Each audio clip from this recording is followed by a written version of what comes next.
Hello Aries, how are you? Today is January 13th and I am here to do your reading for the week. We had a really nice new moon in Capricorn this week on the 11th, on 1/11. So I hope you took advantage of that energy. This week has some very nice aspects to it. It is a very good week for strategizing about your future.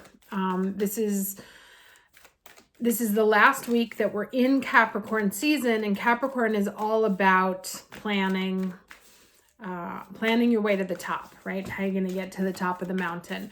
There is one aspect that I don't like on Friday, which is that Venus will square Neptune in Pisces. So that can be, illusions over something's worth, somebody not telling the truth, something isn't exactly what it seems. And then the next day, which will be next Saturday, and we'll talk about this then, but the sun moves into Aquarius and Pluto moves into Aquarius. Now, them traveling together, I expect a little bit of noise there. As you know, Aquarius is the sign of revolution, ruled by Uranus. Uranus will be stationing that week because he then goes direct on the 27th of January. So the rest of the month should be pretty interesting. That said, let's do the energy for the week, please. Overall energy for the Aries watching this video for the week of January 13th, 2024. Very Capricornian word there, leadership. Let's read this here. A nice little polar bear.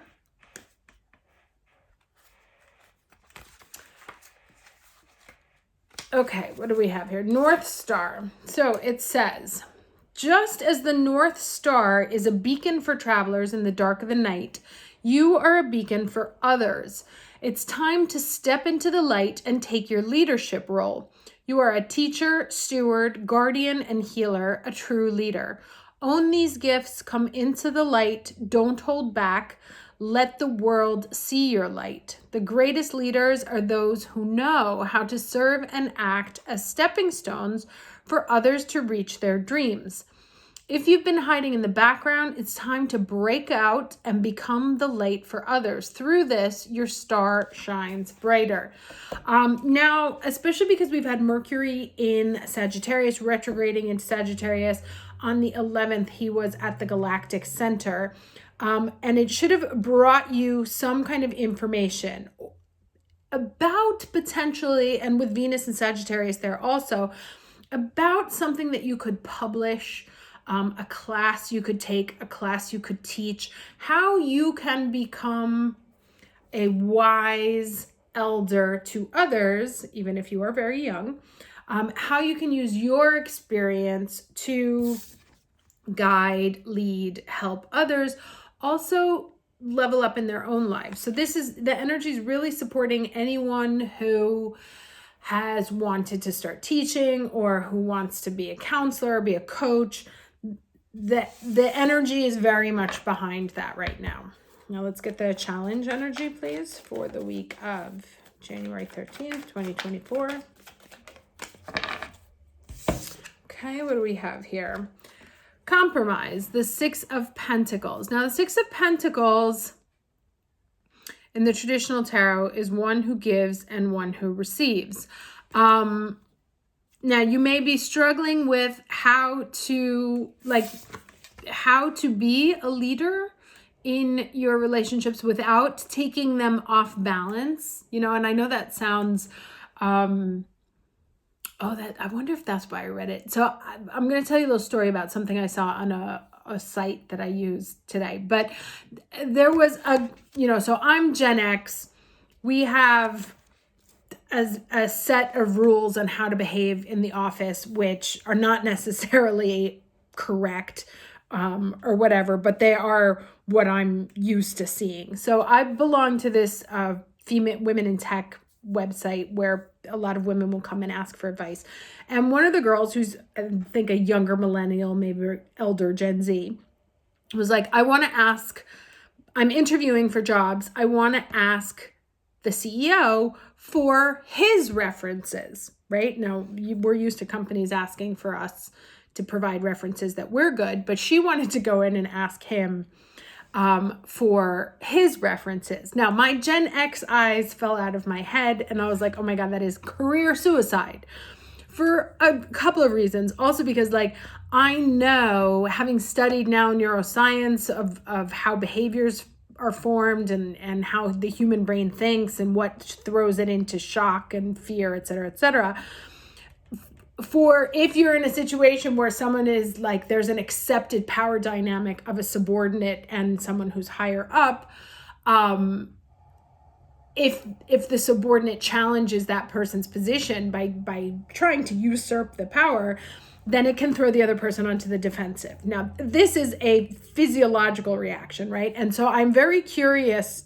I asked this woman, I was like, if you do it, if this is something that you do, can you please provide me with the reaction just from a sociological point of view? I'm so curious to know how this person would react to that. And I'm actually curious to know how you guys would react if you were the boss, if you were the CEO of a company and someone you were interviewing asked you to provide references on your leadership. How would you react? So that's the first question. But what this is saying to me is learning how to be a healthy leader, right? That actually what I was saying to this woman was not, I was like, you're absolutely right, because there's a lot of toxic CEOs. You spend a lot of time around these people and they create the environment. So it is 100% correct that we should have the ability to dig into the qualities of our CEO and are they good and are they humane and what's their culture like, right? So I don't think her question was misplaced. How dare you ask that? I'm just saying, from knowing human behavior, that can inadvertently be career suicide. If you think about Oppenheimer, the guy that blocked him didn't do it because he was doing the wrong thing. He was just jealous of him, right? So our humanity and our ego can get in the way of us doing the right thing. And so these cards here are saying to me that it's a time to step into your leadership, but that it's a new kind of leadership, right? And the word that's coming to mind is servant leadership, but it's not even that. It's really a leadership of equals, where your skills, your gift, your excellence, what sets you apart isn't used as a method to dominate, right? But as a way to create equal powers, right? So to use your leadership to author a new era of leadership wherein it is the empowerment of the group, right? That yes, one is a leader, but not necessarily higher, right? Which I believe is what Pluto in Aquarius is going to be doing for the next 20 years. Pluto in Aquarius is all about revolution. There was the tail end of the American Revolution, the French Revolution, all those things happening the last time Pluto was in Aquarius. So I expect to see a lot of power structures getting blown up. And this is, I feel like Aries likes to be number one, but Aries is actually quite equitable. We want other people to feel powerful also. And so this is learning to use that aspect of Aries nature to set you apart as a leader, right? To be a great leader of equals. Okay, so that interesting. So the lesson here is the last quarter moon in Aquarius to reflect on your priorities, right? What's your motivation? Why are you doing things? That's the wrong book. That's not going to help us. And how does it ultimately benefit those around you? Last quarter moon in. So I'm trying to do this reading without my reading glasses because they've been giving me migraines, but that's a whole other adventure. Okay, so drawing this card suggests it's time to be more grounded and work out what really matters to you.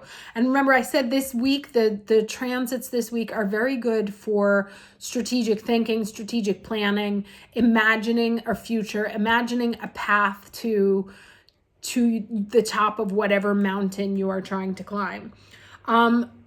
So once you're clear about your priorities, you can start to allot time, energy, and focus to them. If you want to create something solid, it takes a mix of good ideas and practical work. The most important thing to work out now is what's really important to you and whether you're living your life in accordance with that. If not, this card is a nudge to make changes so that you can achieve what you want. Now, the quote that comes to mind for me is, you can't get what you want until you know what you want, right? So if you're like, if you're like applying to like any job, but you know you're not going to live in Florida, right? Then applying to jobs in Florida doesn't make any sense, right? So to start carving out the things you definitely know that you don't want to do and focusing on what's important, right? So that like, if you are to get, like if somebody offered you a job of $1 million, but you have to live in Florida and you're like, absolutely, Florida is a hard no for me. It's like, okay, well, what's more important? Is it the money or is it the location? So to use this time, especially the energy of this week, to get your priorities and your strategies in order.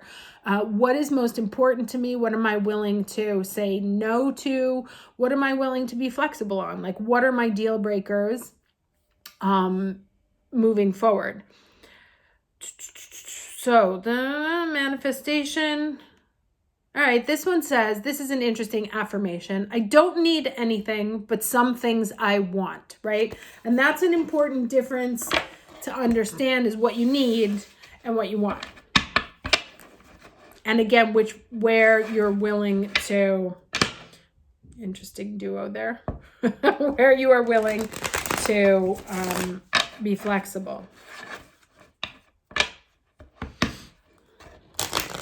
And this is that, that compromise. What are you willing to say yes to, and what is an absolute no for you? Like, where can you compromise?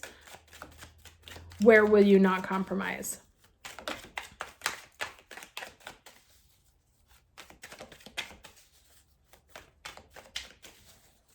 And this could be something as simple as like, I want to work into coaching, but I can't dedicate more than 4 hours a week to it. Otherwise it's going to be too much of a burden on me and I won't be able to do it. Okay, yeah. So knowing what you're willing to walk away from, what your deal breaker is, where you're not going to engage anymore, where you're willing to let the offer go. If someone isn't showing up correctly or isn't willing to compromise or isn't giving you what you need, be very clear on your deal breakers instead of putting up with shit, so that you can let that go and free up space for something else. Let's get 2 more cards here. 2 more cards for the week of, all right. And so this is interesting that this comes under the leadership card, right? I love when they match also vertically. So I said to you, this is a great week about strategizing, right? What does this 10 of Cups look like to you? What do you want? What's the picture of happiness, the idyllic future? What's included? Does it have kids? Does it not have kids? Does it involve partnership? Does it not involve partnership? Do you want to live in the country? Do you want to live in the city? Like, what does it look like? What does you feeling like a boss and in a powerful position to be able to shine for others? What does that look like? What is your definition of a picture perfect life, right? Knowing that people are looking at you, right, as an example, or if you're going to step into that kind of professional, or official role where you are guiding others, to also learn to encourage people to strive for their own version of happiness, not necessarily the one that you just, pick up off the shelf. And then this other one is knowing, what your values are, what you're willing to compromise on, and what you must walk away from, even if it looks like a loss in the process. Because as it goes from a 5 to a 10, giving up the 2 things that you don't want, right? Which are kind of like these sneaky little bastards here. Giving up these 2 things that you don't want actually puts you on a path to something much better here. So there may be, you may have to lose to win. All right, there was the 9 of Wands that sort of peeked out there. Okay, and the Page of Pentacles. So this is, yeah, reflect on your priorities, right? So there may actually be something that's a little smaller than what you expected, little less than. But it is a good place to start from because it reflects more what you're looking for, what you're working towards. You may get an offer from someone younger. You may get an offer to work with younger people. You may get an offer that has less money, is like less than you expected, but it ticks all your boxes, you know? So that's why I said, like, use this energy of this week to know what your boundaries are, what your, I'm willing to be flexible on this. Like if you could get everything, but the salary is a little bit lower, but it has room for growth, then that could be it, you know? Or someone's like, hey, you know, I'm interested in dating, but can we take it slow, you know? And you're like, no, I actually want time to develop into something because I don't know what's going to happen, et cetera, et cetera. So there may be an offer of something, something that could turn into something. Ooh, lots of flyers today. Love that. All right, what do we have? All right, and here we have the advice is peace, which is this 5 card, right? The flip side of this. And let's read what that says.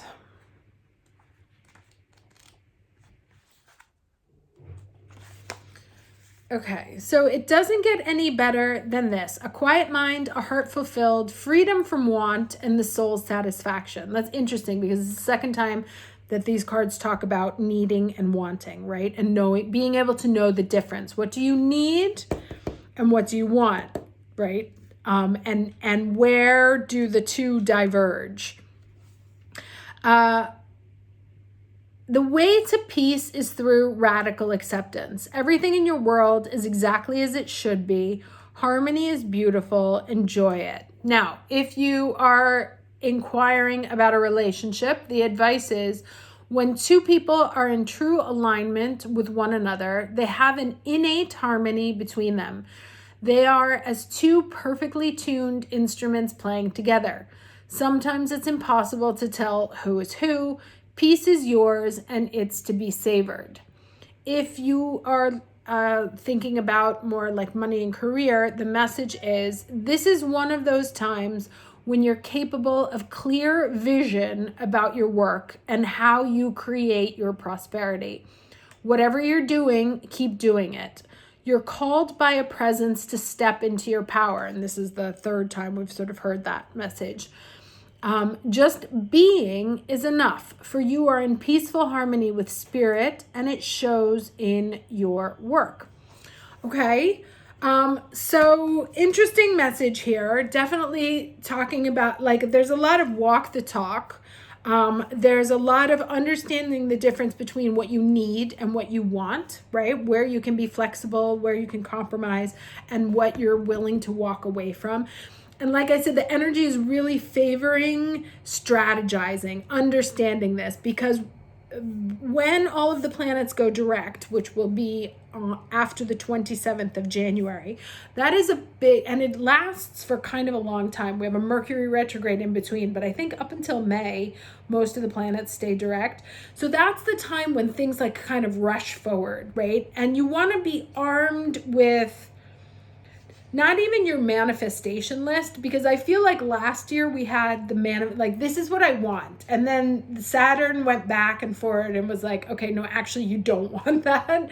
Or here's why that's not a good idea for you.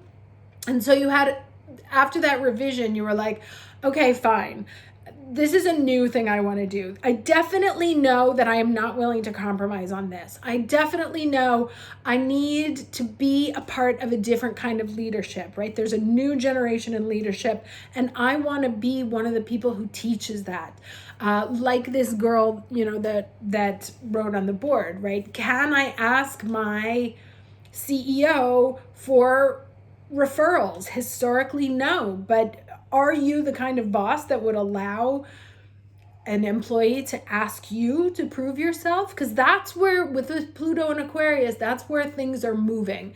And so people who are stuck to old power dynamics and power regimes are going to be very uncomfortable, right? And what this is saying here is that your embodiment of this new generation of leadership, where excellence is a must, but it's not at the cost of someone else, right? That we can be excellent together. I can still be a leader, but I don't have to be higher than you. That by embodying that is how you help move culture forward. And again, to understand what's a want, what's a need, where you're flexible, and without sort of an anxiety, because remember there was a 9 of wands that popped out here when I was shuffling, which means like a little bit gun shy, has been through it, which we definitely have these past 15 years, in this shift of Pluto into Aquarius. That's going to be a huge weight off our back because we won't have Pluto squaring us. Of course, if you have planets in Aquarius, that's a different story. Pluto will be coming to touch them, or in any of the fixed signs. So that will be an area of your life that's going to get transformed. But the planets in Aries, which is our sun, will finally have some breathing room and a chance to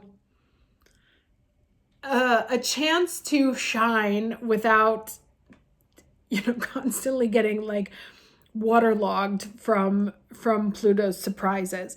So this is really a time to take stock about moving into this next phase of life, which is going to last about 20 years. I think it goes until 2043 or maybe even 2047. I'll look that up. About embodying that kind of new leadership, equality leadership, and being one of the people who is the authors of a new generation of need and want, right? Of knowing the difference between need and want and being willing to craft your own definition of personal happiness, as opposed to going after what we've been historically taught. Like, this is a very important time for rewriting the rules, and this is a chance for, it's not a chance for us, it's not like our opportunity, it's who we are because we're the first in the zodiac. This is really our time to be able to lead the charge in changing how power dynamics play out in our everyday lives. Okay, hope this was helpful. See you at the next video. Have a lovely week. I will see you the next time I talk to you. We will be in the age of Aquarius. So enjoy this last week of Capricorn. Take care.